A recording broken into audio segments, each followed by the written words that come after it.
থাইল্যান্ডে গিয়ে river cruise করার অভিজ্ঞতা নিতে চান? কিন্তু আমরা আজকের যাত্রা সব থেকে আকর্ষণীয় অংশই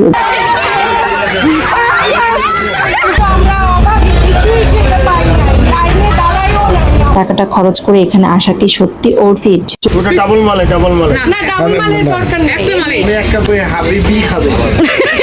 গেল ছবি তোলা আর ভিডিও করা, কেউ বেশি হয় হিসাবে শুধু নদীর সৌন্দর্য উপভোগ নয়, সাগর থেকে হ্যাঁ ঠিকই ধরেছেন, যেটা আপনাদের সঙ্গে শেয়ার না করলেই নয়। আগে থেকে এই বিষয়টি আপনার জেনে নেওয়া ভালো, সেটাই ঠিক করা কঠিন।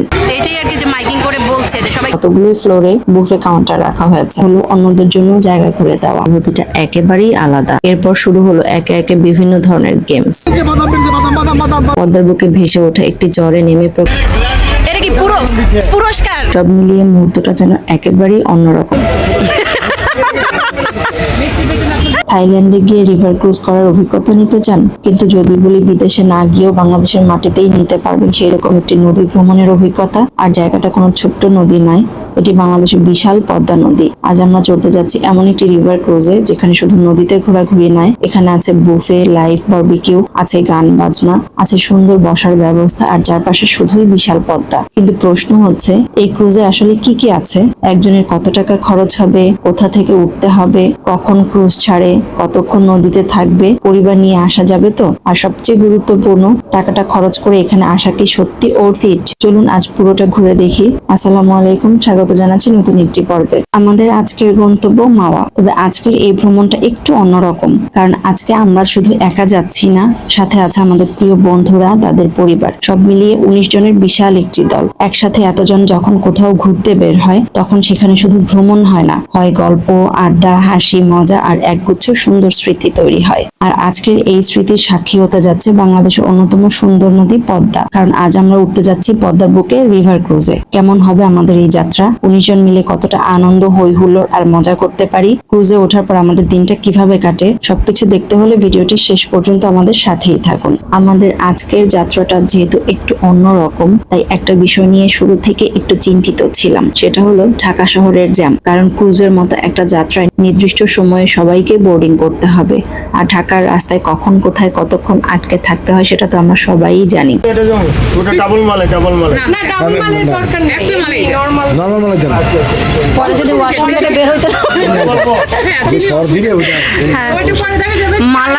মালাই চাল আবার, হ্যাঁ পরে ওয়াশরুম থেকে আর বের হতে পারবা না। মালাই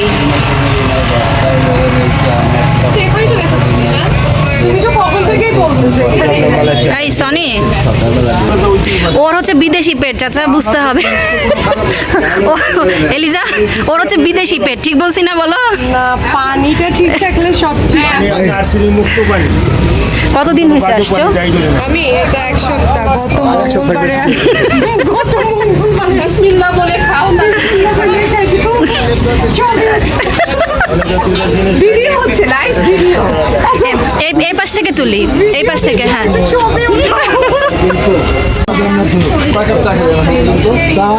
আড়াই কাপ হাবিবির সাথে অর্ধেক বাক করে খাচ্ছি, হাবিবি আমি খাচ্ছি। আপনার যদি একটা বাক করে খাবেন না দুইটা খাবেন? আমি একটা হাবিবি খাবো। চা দুই রকম আছে, একটা হলো মালাই চা আর মালাই ছাড়া চা। তুমি যখন খাবে জ্যামের ভয়ে সকাল সকাল যাত্রা শুরু করাতে কোনো রকম জ্যামে পড়তে হয়নি। আলহামদুলিল্লাহ সবাই সুন্দর মতোই পৌঁছে গিয়েছি মাওয়াতে। মাওয়া ঘাট থেকে মাত্র 2 মিনিটের দূরত্বে একটি হোটেলে আমরা সবাই একসাথে হয়ে যার যার নাস্তা করার প্রয়োজন ছিল নাস্তা করে চা খেয়ে এখন আমরা মাওয়া ঘাটের উদ্দেশ্যে রওনা করছি। সকালের এই সময়টায় এখানে দেখা গেল দেশি খাবারের বেশ ভালো আয়োজন। তবে একটা কথা বলে রাখি, মাওয়া ঘাটের এই বিখ্যাত হোটেলগুলোতে আসলে কি কি খাবার পাওয়া যায়, খাবারগুলো দেখতে যেমন লোভনীয়, খেতে আসলে কেমন, ইলিশ কতটা ভালো, ভর্তাগুলোর স্বাদ কেমন, দাম কত, আর এত মানুষ কেন মাওয়ায় এসে এই হোটেলগুলোর খাবার খেতে চান, এসবের বিস্তারিত কিন্তু থাকছে আমার পরবর্তী দিনের ভিডিওতে।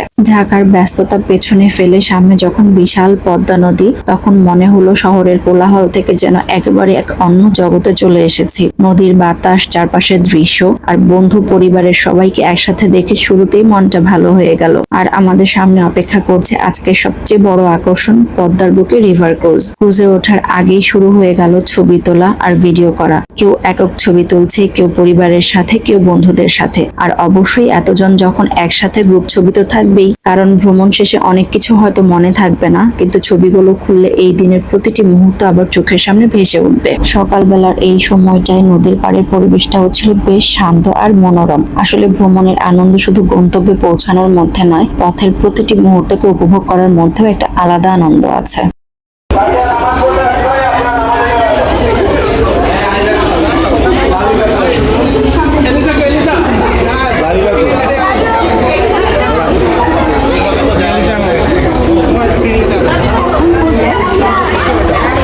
ক্রুজে ওঠার আগে আমাদের প্রথম কাজ ছিল গেটের বাইরে টিকিটের আনুষ্ঠানিকতা সম্পন্ন করা। টিকিট কাটার পর সংগ্রহ করে নিতে হলো রিস্ট বেল্ট এবং দুপুরে লাঞ্চের জন্য ফুড কার্ড। এরপর শুরু হলো মূল চেক ইন। গেটেই প্রত্যেকের রিস্ট বেল্ট ভালোভাবে চেক করে একজন একজন করে ভেতরে প্রবেশ করতে দেওয়া হচ্ছে। অর্থাৎ এখানে কোনো রকম চালাকি করে অতিরিক্ত কেউ ঢুকে পড়ার একদমই সুযোগ নেই। সবকিছুই বেশ সুন্দর এবং নিয়মের মধ্যেই হচ্ছে। এটা কিন্তু অন ছিল, ক্যামেরা অন।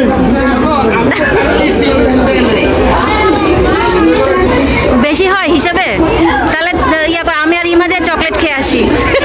বেশি হবে কয়জন? 2 টাকা করে বেশি হবে, 2 টাকা করে। হ্যাঁ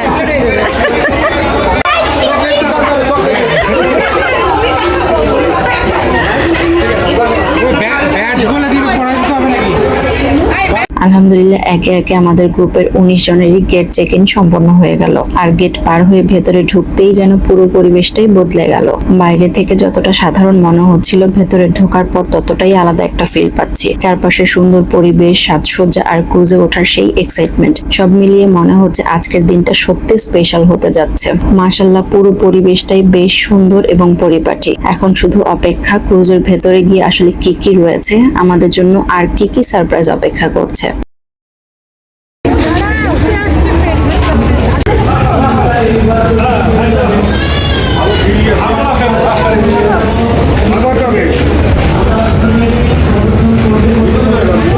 হ্যাঁ হ্যাঁ পারবা, হ্যাঁ হ্যাঁ আগাও, তুমি আগাও। এই যে সনি ভয় পাচ্ছে। এবং গেস্ট যারা আসছে তাদের একটি খেলা হবে।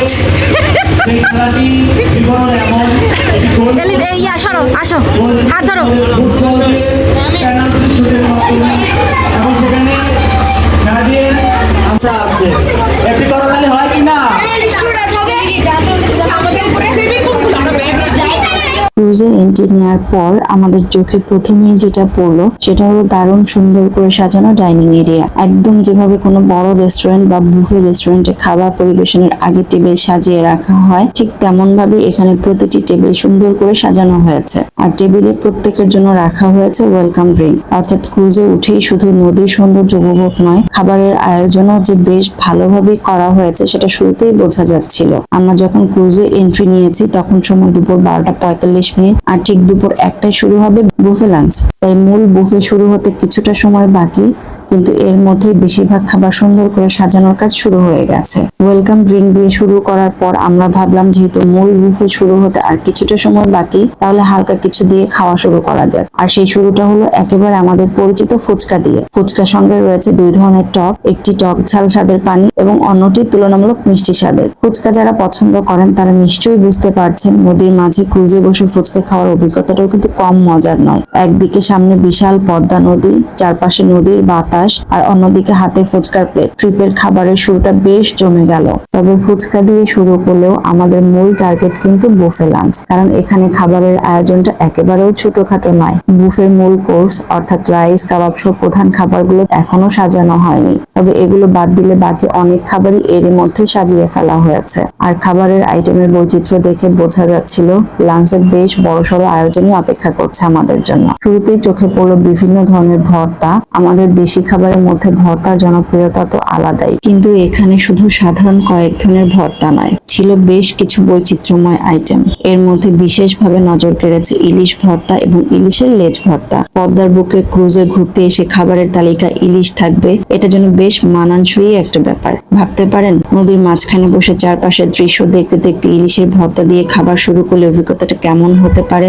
এরপর ছিল দেশি বিদেশি বিভিন্ন ধরনের সালাদ। যারা ভারী খাবারের আগে হালকা কিছু খেতে পছন্দ করেন তাদের জন্য সালাদের এই আয়োজনটা বেশ ভালো লাগার মতো। আর এখানে একটি বিষয় ভালো লেগেছে, সবাই যে এক ধরনের খাবার খেতে পছন্দ করবেন না সেটা মাথায় রেখে মনে হচ্ছে বিভিন্ন ধরনের অপশন রাখা হয়েছে। আর যারা তেল মশলা বা ভারী খাবার এড়িয়ে একটু হেলদি খাবার খেতে চান তাদের জন্য ছিল আলাদা ব্যবস্থা। ছিল একদম সাধারণ কিন্তু স্বাস্থ্যকর উপায়ে সাজানো শসা, গাজর, রসুন এবং কাঁচামরিচের সালাদ। অর্থাৎ বুফেতে শুধু মুখরোচক খাবারই নয়, যারা একটু হালকা ও স্বাস্থ্যকর খাবার খেতে চান তারাও নিজেদের মতো করে খাবার বেছে নিতে পারবেন। তাহলে মোহাব্বত কমে গেছে এখন আবার। আমি কি করছি আমি অন টাইমে ছিলাম। আর খাবারের শেষে যাদের মিষ্টি না হলে চলে না তাদের জন্য ছিল বেশ কিছু আইটেম। ছিল নবাবী সেমাই সহ কয়েক ধরনের সেমাই, সঙ্গে ছিল বিভিন্ন ধরনের কেক, মিষ্টি এবং মৌসুমী ফল। সব মিলিয়ে খাবারের এই অংশটাও বেশ বৈচিত্র্যময়। বিশেষ করে বুফেতে একই ধরনের খাবারের পাশাপাশি মিষ্টি, ফল, ডেজার্ট, সালাদ সবকিছু আলাদা আলাদা ব্যবস্থা থাকায় প্রত্যেকেই নিজের পছন্দ অনুযায়ী খাবার বেছে নিতে পারবেন। তবে আমরা যে খাবারগুলোর কথা বলছি এগুলোই কিন্তু সব নয়, এখানে আরো অনেক ধরনের খাবার ছিল যেগুলোর প্রত্যেকটি আলাদাভাবে ভিডিওতে দেখানোর সুযোগ হয়নি। আর একটা বিষয় হলো আমরা মূল বুফে শুরু হওয়ার আগ মুহূর্তেই ফুটেজ নিচ্ছিলাম, তাই রাইস, কাবাব এবং মূল কোর্সের আরো কিছু আইটেম তখনও সাজানো হচ্ছিল। অর্থাৎ পুরো বুফে যখন একসঙ্গে ওপেন হবে তখন খাবারের আয়োজনটা আরো অনেক বেশি সমৃদ্ধ দেখাবে। ফুচকা দিয়ে আমাদের খাওয়া শুরু হলেও আসল খাবারের পর্ব এখনো বাকি। সামনে অপেক্ষা করছে মূল বুফে লাঞ্চ। সব খাবার সাজানো হলেই শুরু হবে আমাদের আসল ভোজন পর্ব। আর তার সঙ্গে চলবে পদ্মার বুকের উপর দিয়ে ক্রুজিং, নদীর বাতাস, চারপাশের অসাধারণ দৃশ্য এবং বন্ধু পরিবারের সঙ্গে আড্ডা। অর্থাৎ খাবার আর ভ্রমণ দুটো একসঙ্গে উপভোগ করার জন্য এর যে সুন্দর কম্বিনেশন আর কি হতে পারে।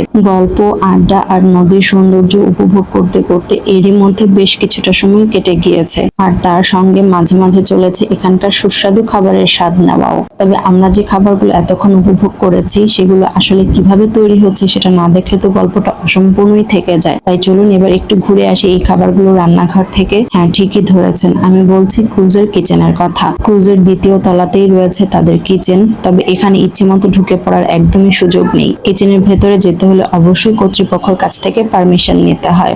ভেতরে ঢুকতেই বুঝতে পারবেন সবাই কতটা ব্যস্ত, কারণ যাত্রীরা যখন গল্প, আড্ডা আর খাওয়া দাওয়ায় ব্যস্ত তখন কিচেনের ভেতরে চলছে শেষ মুহূর্তের রান্না আর খাবার পরিবেশনের প্রস্তুতি। একজন রান্না করছেন, কেউ খাবার সাজাচ্ছেন, আবার কেউ প্রস্তুত খাবার সার্ভিং কাউন্টারে পাঠানোর কাজে ব্যস্ত। এই পাশটিতে চলছে বিভিন্ন ধরনের কাবাব তৈরির কাজ। আগুনের আঁচে কাবাবগুলো যখন ধীরে ধীরে তৈরি হচ্ছে তখন এর ঘ্রাণ যেন পুরো কিচেন জুড়ে ছড়িয়ে পড়ছে, যেটা ক্যামেরায় হয়তো দেখাতে পারবো না, কিন্তু এখানে দাঁড়ালে ব্যাপারটা ঠিকই অনুভব করা যায়। আর এইদিকে চলছে আমাদের প্রিয় ইলিশ মাছ ভাজার কাজ। গরম তেলে ইলিশ মাছ ছাড়ার পর ধীরে ধীরে যখন মাছের রং পরিবর্তন হচ্ছে তখন দেখলেই মনে হচ্ছে এটা প্লেটে যাওয়ার পর কিন্তু আর বেশিক্ষণ টিকবে না। এখানে আবার শেফ ব্যস্ত চিকেন ফ্রাই করতে। একদিকে চিকেন ফ্রাই, অন্যদিকে কাবাব, সঙ্গে আরো নানান ধরনের আইটেম। সবকিছুই যেন একই সময়ে সামলাতে হচ্ছে কিচেন টিমকে। আর এইদিকে তৈরি হচ্ছে চাইনিজ ভেজিটেবল। রান্না শেষ হওয়ার পর খাবারগুলো সুন্দরভাবে সাজিয়ে রাখা হচ্ছে যাতে খুব দ্রুত সার্ভিং টেবিলে পাঠিয়ে দেওয়া যায়। এদিকে চলছে স্পেশাল নান তৈরির কাজ।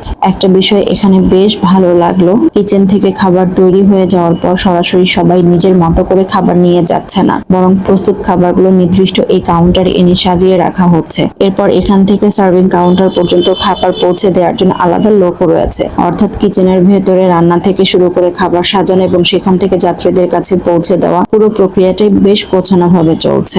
একদম দুপুরের সময় সূর্য ঠিক যেন আমাদের মাথার উপরেই। আর এরই মধ্যে ক্রুজে শুরু হতে যাচ্ছে আমাদের লাঞ্চ। মানে আর কিছুক্ষণ পরে এই সুন্দর জায়গাগুলোতে মানুষের আনাগোনা বেড়ে যাবে। বিশেষ করে লাঞ্চ শেষ হওয়ার পরে ক্রুজের সবচেয়ে সুন্দর স্পটগুলোতে হয়তো দাঁড়ানোর জায়গাটুকু খুঁজে পাওয়া কঠিন হয়ে যাবে। তাই ভাবলাম খাওয়ার আগে সুযোগটা কাজে লাগানো যাক। চলুন এখনই আপনাদের ঘুরিয়ে দেখাই ক্রুজের কিছু সুন্দর জায়গা, যতটুকু সম্ভব ক্যামেরায় তুলে ধরতে পারি। সিঁড়ি বেয়ে আমরা উঠে এসেছি ক্রুজের একদম তৃতীয় তলায়। আর উপরে উঠেই প্রথমে যেটা চোখে পড়বে সেটি হলো একপাশে রয়েছে মাস্টার ব্রিজ, আর ঠিক এর সামনেই সুন্দর করে সাজানো হয়েছে ছোট ছোট টেবিল এবং চেয়ার দিয়ে। এখানে বসে আপনি চাইলে চা বা কফি খেতে পারেন, নদীর সৌন্দর্য উপভোগ করতে পারেন। আর চা কফি কিছুই না হলেও সমস্যা নেই, বন্ধু কিংবা পরিবারের সঙ্গে গল্প করতে করতে বেশ কিছুটা সময় অনায়াসেই কাটিয়ে দেওয়া যায়।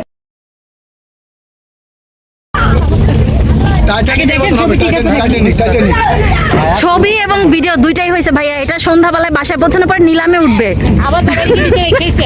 আর আমার কাছে এই জায়গাটা সবচেয়ে ভালো লাগার বিষয় হলো এটি পুরোপুরি ওপেন এয়ার এরিয়া। চারপাশে কোনো বন্ধ ঘরের অনুভূতি নেই, খোলা আকাশ, সামনে নদী আর চারপাশে বাতাস। একটা রিভার ক্রুজে এর চেয়ে ভালো কম্বিনেশন আর কি হতে পারে। এখানে বসার জন্য পর্যাপ্ত সিটিং এর ব্যবস্থাও রয়েছে, তাই ক্রুজে এসে যারা শুধু খাওয়া দাওয়া করেই চলে যেতে চান, বরং নদীর মাঝখানে বসে কিছুটা সময় প্রকৃতিকে উপভোগ করতে চান, তাদের জন্য এই জায়গাটা বেশ সুন্দর একটা স্পট হতে পারে। আর তৃতীয় তলার মাঝামাঝি অংশে রয়েছে বেশ ইন্টারেস্টিং একটা জায়গা, দেখতে অনেকটা ছোট্ট একটা ক্রুজের মতো করে তৈরি করা ফুড কাউন্টার। এটি মূলত রাতে বারবিকিউ কাউন্টার হিসেবে ব্যবহার করা হয়। অর্থাৎ দিনের বেলায় যেমন এই জায়গাটা দেখতে সুন্দর, রাতের বেলায় যখন এখানে বারবিকিউ এর আয়োজন করা হয় তখন পুরো পরিবেশটা নিশ্চয়ই আরো জমজমাট হয়ে ওঠে। তৃতীয় তলার ওপেন এয়ার এরিয়াটা ঘুরে এবার আমরা নিচে নেমে এসেছি। এবার আপনাদের দেখাবো ক্রুজের দ্বিতীয় তলা। দ্বিতীয় তলায় এসে প্রথমেই যেটা চোখে পড়বে, একপাশে রয়েছে কিচেন আর অন্য পাশে রয়েছে সিটিং এরিয়া। লাঞ্চের প্রস্তুতি যেহেতু চলছে তাই কিচেনের পাশের অংশটা বেশ ব্যস্ত, আর সিটিং এরিয়া যারা বসে আছেন তারা নিজেদের মতো করে সময় উপভোগ করছেন।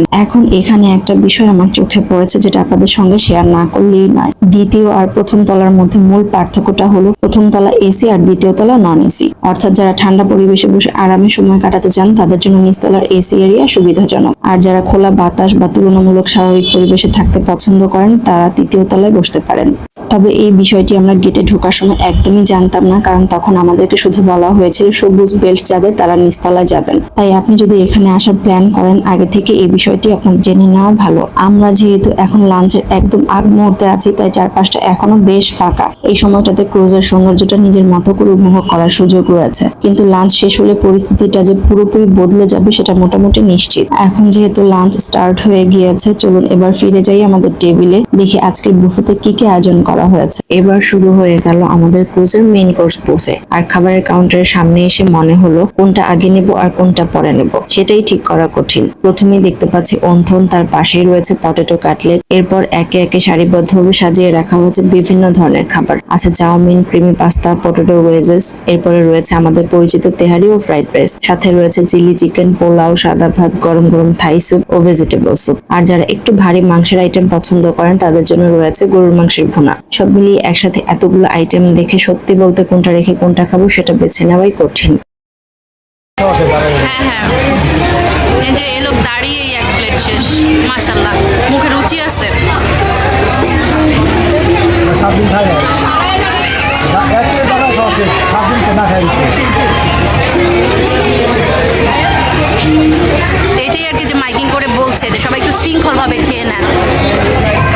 আর শুধু এগুলোই নয়, বুফেতে আরো অনেক ধরনের খাবার রয়েছে। অর্থাৎ একটা খাবার খেয়ে আরেকটা খাবার ট্রাই করার সুযোগ এখানে বেশ ভালোই আছে। আরেকটা বিষয় হলো কর্তৃপক্ষ আগেই জানিয়ে দিচ্ছে কোনো খাবার শেষ হয়ে গেলে আবার রিফিল করা হবে। অর্থাৎ খাবার কম পড়ে যাওয়ার চিন্তা করে আগে থেকে প্লেটে ভর্তি করে খাবার তুলে নেওয়ার কোনো প্রয়োজন নেই। আপনি যতটুকু খাবেন ততটুকুই নিন, প্রয়োজন হলে আবার আসুন, আবার নিন। এটাই আসলে বুফে খাওয়ার সুন্দর নিয়ম। তবে এই ক্রুজের বুফে ব্যবস্থাপনায় আমার কাছে সবচেয়ে ভালো লেগেছে আরেকটি বিষয়, ক্রুজের যতগুলো ফ্লোর ঠিক ততগুলোই ফ্লোরে বুফে কাউন্টার রাখা হয়েছে, ফলে সবাইকে একটি মাত্র কাউন্টারের সামনে এসে ভিড় করতে হচ্ছে না। এক এক ফ্লোরে খাবারের ব্যবস্থা থাকায় যাত্রীরা নিজেদের সুবিধা মতো খাবার নিতে পারছেন।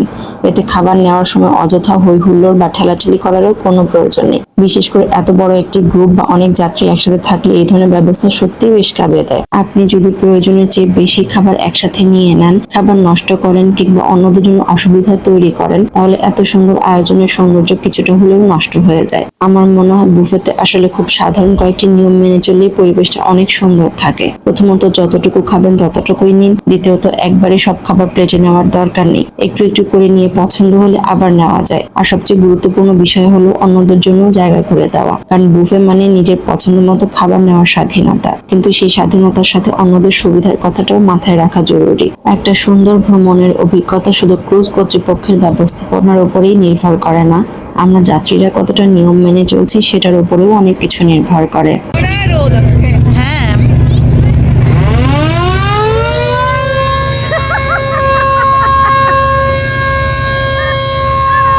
বুফে বুফে টাইম ছিল দুপুর 1টা থেকে বিকাল 3টা পর্যন্ত, আর ঠিক 3টা বাজতেই ফুড কাউন্টার গুলো বন্ধ করে দেওয়া হয়েছে। ঠিক 3টার সময়টিতেই ক্রুজটি ঘাট থেকে ছেড়ে দেওয়া হলো একটি চরের উদ্দেশ্যে, যেখানে আমাদের জন্য রয়েছে নানান ধরনের আনন্দ আয়োজন। একটা বিষয় বেশ ভালো লেগেছে, আপনার টেবিলে যদি তখনও পর্যন্ত খাবার থাকে তাহলে সেটা আরাম করে সময় নিয়ে শেষ করতে পারবেন, কিন্তু নতুন করে কোনো ফুড কাউন্টার থেকে খাবার নেওয়ার সুযোগ থাকবে না। ক্রুজটি চলতে শুরু করার পূর্ব মুহূর্ত পর্যন্ত আমরা শুধুমাত্র ভেতরের খাবার আয়োজন আর বিভিন্ন সুবিধা উপভোগ করেছি, কিন্তু যখন থেকে ক্রুজটি চলতে শুরু করেছে আমরা আজকের যাত্রা সব থেকে আকর্ষণীয় অংশই উপভোগ করছি।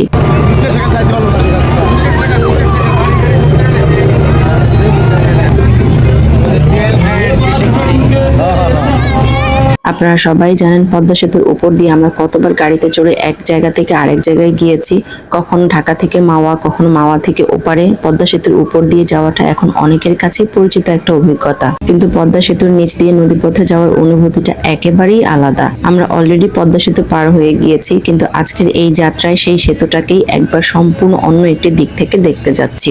দূর থেকে যতই এগিয়ে যাচ্ছি পদ্মা সেতুটি ততই বিশাল মনে হচ্ছে, আর একটা সময় মনে হলো এতদিন সেতুর উপর থেকে নিচের পদ্মাকে দেখেছি, আজ যেন পদ্মার বুক থেকে উপরের সেই বিশাল সেতুটাকে দেখার পালা। ক্রুজ যখন ধীরে ধীরে পদ্মা সেতুর নিচ দিয়ে চলে গেল, সত্যি বলতে মুহূর্তটা বেশ অন্যরকম ছিল। চারপাশে শুধু পানি আর পানি। এই অনুভূতিটা আসলে ক্যামেরায় যতটা দেখানো যায় বাস্তবে তার চেয়ে অনেক বেশি সুন্দর। পদ্মা সেতুর নিচ দিয়ে যাওয়ার পর আমাদের ক্রুজ এগিয়ে চলল আরো সামনে। তবে আজকের যাত্রার উদ্দেশ্য শুধু নদীতে ঘোরাঘুরি নয়, আমাদের জন্য সামনে অপেক্ষা করছে আরো একটি পর্ব। পদ্মার একটি চরে নিয়ে যাওয়া হবে আমাদেরকে, সেখানেই থাকবে যাত্রীদের জন্য ঘোরাঘুরি করার সুযোগ, আর পাশাপাশি আয়োজন করা হয়েছে বিভিন্ন ধরনের গেমস ও কম্পিটিশন। দূর থেকে চরটা যতই কাছে আসছে ততই মনে হচ্ছে শহরের ব্যস্ততা থেকে আমরা যেন একেবারে অন্য এক জগতে চলে এসেছি। কোনো বিল্ডিং নেই, কোনো ট্রাফিক নেই শহরের কোনো কোলাহল, শুধু বিশাল নদী, খোলা আকাশ আর নদীর মাঝে জেগে ওঠা এই চর। অবশেষে ক্রুজটি চরের কাছে পৌঁছালো এবং আমরা একে একে নেমে গেলাম। এখানে এসে বোঝা গেল শুধু নদীর সৌন্দর্য দেখার জন্যই আমাদের আনা হয়নি,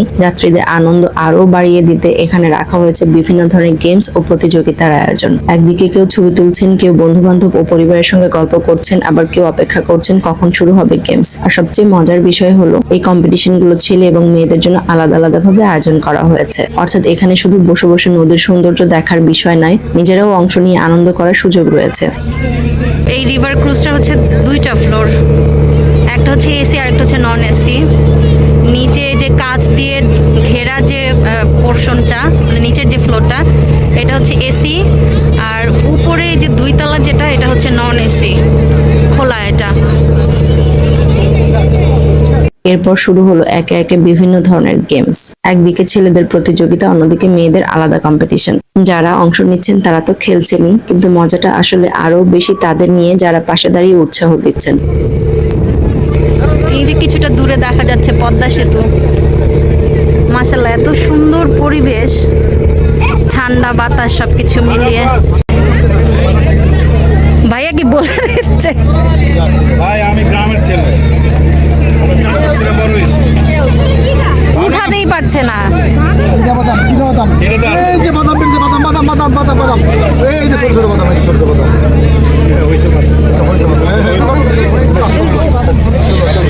ভাইয়া যেটা বললো সেটাতেই হয় নাই।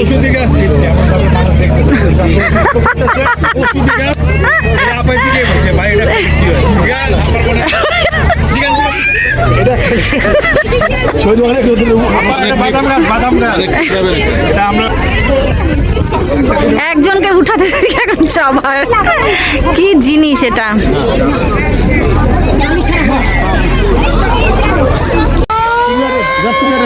মজা হবে। আর লেডি নাই, খেলার মতো কেউ নাই, আর অংশগ্রহণ করার মতো কেউ নাই। এই যারা আছেন এদিকে চলে আসেন। বালি পড়ে যাচ্ছে কেন? আপনারা এইভাবে খেলা হবে না, কিন্তু যার হাত থেকে বালি পড়ে গেলে সে বাদ যাবে। স্টার্ট। কেউ নিজের দলের মানুষকে জেতানোর জন্য চিৎকার করছেন, কেউ আবার প্রতিপক্ষকে হারানোর জন্য উৎসাহ দিচ্ছেন। সব মিলিয়ে মুহূর্তের মধ্যেই পুরো চর যেন একটা আনন্দের মাঠে পরিণত হলো। এখানে আসার সবচেয়ে সুন্দর ব্যাপার সম্ভবত এটাই, আপনি শুধু একজন দর্শক হয়ে থাকছেন না, চাইলে আপনিও এই আনন্দের অংশ হয়ে যেতে পারছেন। পদ্মার বুকে ভেসে ওঠা একটি জ্বরে নেমে প্রকৃতির মাঝে কিছুটা সময় কাটানো এবং গেমস ও কম্পিটিশনে অংশ নেওয়া, সব মিলিয়ে অভিজ্ঞতাটা সত্যিই বেশ উপভোগ্য। তবে আমাদের দিনের মজা এখানেই শেষ নয়। ক্রুজে ফিরে যাওয়ার পরও আরো কিছু সময় রয়েছে এই নদীর বুকে সৌন্দর্য উপভোগ করার জন্য। আর সামনে যদি থাকে সূর্যের আলো, পদ্মার বিশাল জলরাশি আর চলন্ত ক্রুজের ডেক, তাহলে বুঝতেই পারছেন ভিডিওর পরের অংশটাও কিন্তু মিস করার মতো নয়। মহিলা এবং মেয়েদের মধ্যে শুরু হয়েছে পিলো পাসিং গেম। মজার বিষয় হচ্ছে চরে সবাই খেলছেন আর ক্রুজের ভেতর থেকেই গেমের নির্দেশনা, মিউজিক এবং পুরো কার্যক্রম পরিচালনা করা হচ্ছে। আমাদের মধ্যে থেকেও একজন বেশ ভালো সময় ধরে খেলতে পেরেছেন, কিন্তু গেম তো শেষ পর্যন্ত একজনকেই জিততে হবে। অবশেষে সেই কাঙ্ক্ষিত মুহূর্তও চলে এলো। আজকের পিলো পাসিং গেমের উইনার পাওয়া গেল। চারপাশে তখন হাততালি, উচ্ছ্বাস আর আনন্দ। এক কথা চরের পরিবেশটাই যেন উৎসব মুখর হয়ে উঠেছে।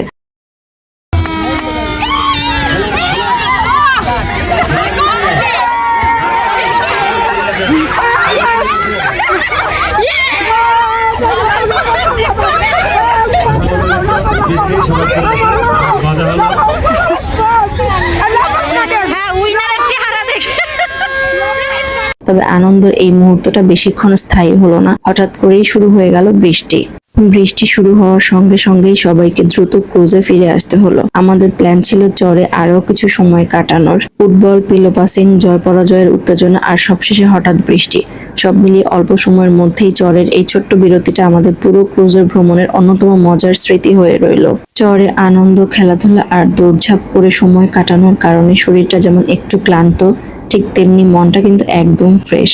আর ক্রুজে ফিরে শুরু হলো আবারও আমাদের নিজেদের মতো করে সময় কাটানো। আর এই পুরো সময়টাকে আরো সুন্দর করে তুলেছে চারপাশের পদ্মা নদী। শহরের ব্যস্ততা, যানজট, কাজের চাপ সবকিছু যেন এই মুহূর্তে অনেক দূরের কোনো বিষয়। এটা কি পুরস্কার? পুরস্কার এটা। এই দেখো, আর খাওয়া যাবো না। আর আগে খাওয়া যাবো।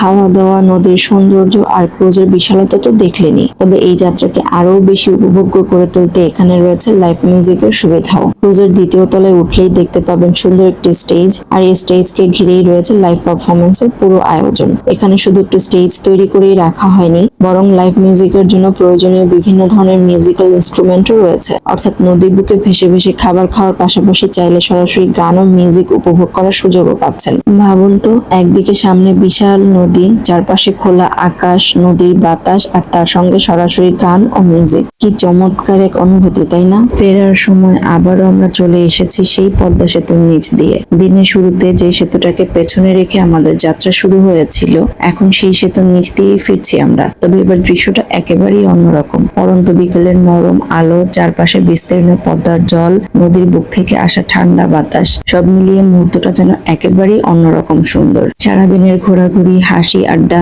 খাওয়া দাওয়া আর নানান রকম আনন্দের পর এই ফেরার পথটা যেন আমাদের পুরো ভ্রমণটাকে আরো সুন্দর করে দিচ্ছে। সত্যি বলতে পদ্মার বুকে পরন্ত বিকেলে এমন ঠান্ডা বাতাসে ভেসে ফেরার অনুভূতি শুধু দেখলে বোঝা যাবে না, এটা অনুভব করতে হয়। এই অসাধারণ সুন্দর অনুভূতি উপভোগ করতে আপনাকে একবার আসতেই হবে মাওয়া শিমুলিয়া ঘাটের এই রিভার ক্রুজে। এই রিভার ক্রুজের সময় দুপুর 1টা থেকে সন্ধ্যা 6টা পর্যন্ত।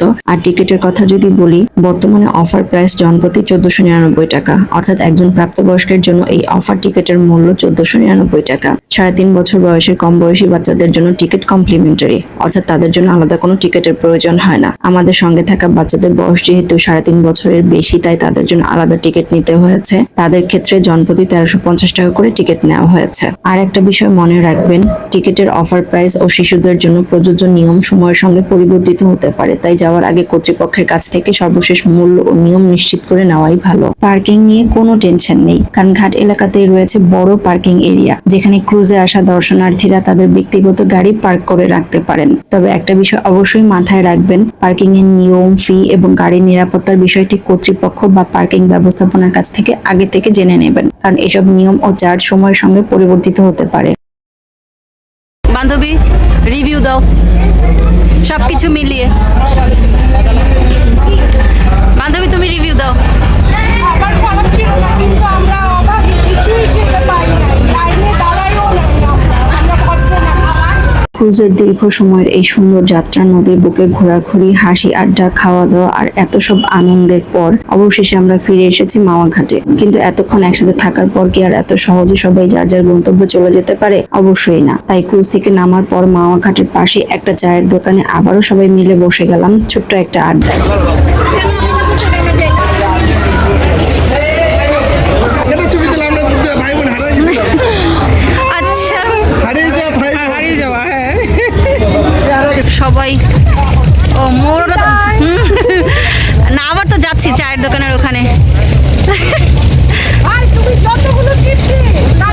এবার অবশ্য কারো হাতে চা, কেউ নিচ্ছে কফি, কেউ আবার আইসক্রিম নিয়ে বসেছে, কেউ চিপস নিয়ে ব্যস্ত, আবার কেউ কোল্ড ড্রিঙ্কস নিয়ে আড্ডায় যোগ দিয়েছে। অর্থাৎ ক্রুজ শেষ হলেও আমাদের আড্ডা কিন্তু তখনও শেষ হয়নি। আর কে কে? তুমি কি মালাই চা বলেছিলা? আমি এখন গরম না, আমি এখন ঠান্ডা খাবো। বসছো, আমি খুঁজতেছি তোমার কাছে। কি খেয়ে? সারাদিনে এত সুন্দর মুহূর্তগুলো নিয়ে গল্প করতে করতে কেউ হাসছে, কেউ আবার দিনের মজার কোনো ঘটনা মনে করিয়ে দিয়ে সবাইকে হাসাচ্ছে। কেউ বলছে কোন মুহূর্তটা সবচেয়ে বেশি ভালো লেগেছে, কেউ আবার বলছে পরের বার কোথায় যাওয়া যায়। কিন্তু বন্ধু তোমাদের সাক্ষী রেখে আমাদের চুক্তি করতে হবে, আমার চ্যালেঞ্জ। তবে এই আড্ডাটা শুধু হাসি ঠাট্টা আর গল্পের মধ্যেই সীমাবদ্ধ ছিল না, কারণ বন্ধু বান্ধব কিংবা পরিবারের সবাই যখন একসাথে বসে তখন আনন্দের গল্পের পাশাপাশি জীবনের প্রয়োজনীয় কিছু কথাও চলে আসে। আমাদের মধ্যেও তেমন কিছু গুরুত্বপূর্ণ এবং সিরিয়াস আলোচনা হচ্ছিল। ন্যাশনাল ইন্টারন্যাশনাল মিটিং হয়ে গেল, ন্যাশনাল ডেলিগেট এবং ইন্টারন্যাশনাল ডেলিগেট।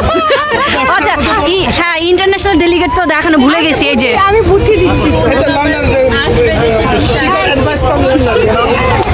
আপনারা যদি থাইল্যান্ডে না গিয়েও বাংলাদেশের মাটিতে থাইল্যান্ডের আদলে রিভার ক্রুজের অভিজ্ঞতা নিতে চান, তাহলে মাওয়ার এই জায়গাটি আপনার ট্রাভেল লিস্টে রাখতে পারেন। তবে যাওয়ার আগে অবশ্যই বর্তমান টিকিটের দাম, অফার এবং ক্রুজ স্কেজুয়াল কর্তৃপক্ষের কাছ থেকে নিশ্চিত করে যাবেন। পদ্মার বুকে আজকের এই অসাধারণ যাত্রা এখানেই শেষ করছি। ভিডিওটি ভালো লাগলে লাইক দিন, আপনার বন্ধুদের সঙ্গে শেয়ার করুন, আর বাংলাদেশের এমন নতুন নতুন ভ্রমণ গন্তব্যের ভিডিও পেতে আমাদের চ্যানেলটি সাবস্ক্রাইব করে পাশেই থাকুন। করে ফেলেছে। ওফ ওফ ও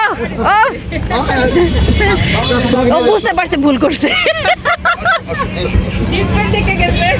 হ্যাঁ টাটা। ষোলোপতি খেয়াল রেখে আল্লাহ হাফেজ। হ্যাঁ ওকে আল্লাহ হাফেজ। ও এলিজা ওরা চলে গেছে ওদিকে। ওকে জাফিরা যায় না। আল্লাহ হাফেজ। আবারও দেখা হবে নতুন কোনো ভ্রমণ গল্পে। ততক্ষণ পর্যন্ত ভালো থাকুন, নিরাপদে ভ্রমণ করুন। আল্লাহ হাফেজ। আরে না, আমি যে জোহানকে বলছি, ও গাড়িতে উঠবে না।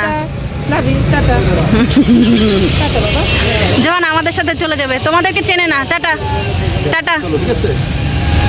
আমাদের সাথে চলে যাবে। মা ওঠো। হ্যাঁ